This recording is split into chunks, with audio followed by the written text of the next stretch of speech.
Have you asked yourself, why is it that whenever there is a problem between two people,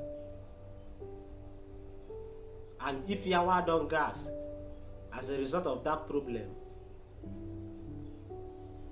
people tend to shift from the cause of the problem to the reaction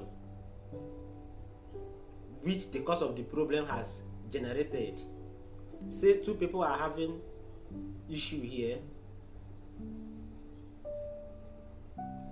and the first person that first looked for trouble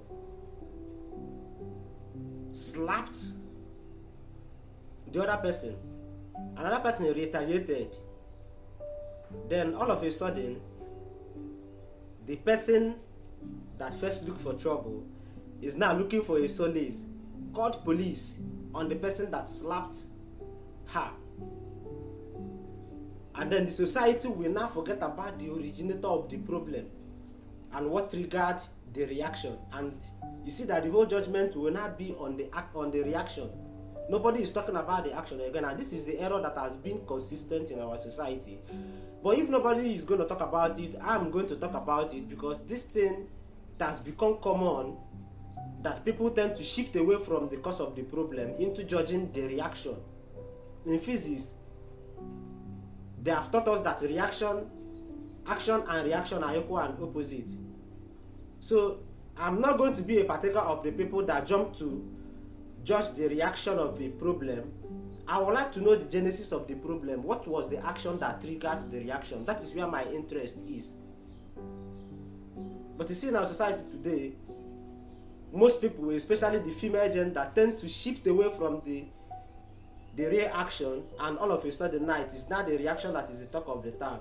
Why is this anomaly so rampant in our society, and nobody tends to do anything about it?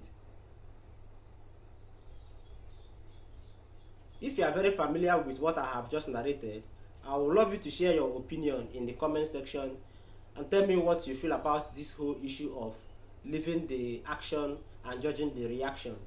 In fact, the punishment that follows the reaction should equally apply to the action as well. Irrespective of how brutal the reaction is, the action should also be brought into consideration. And this thing has become so common in our society today that it feeds manipulators, because me, I see it as peak of manipulation. You did someone wrong and the person retaliated, and then all of a sudden now what you have done, the wrong you have done is not talked about. It is not the reaction. That is manipulation at its peak, and I will never be partaker of it. I am Anaka Extend, the 360-degree preacher, and I will see you in my next video. Thank you.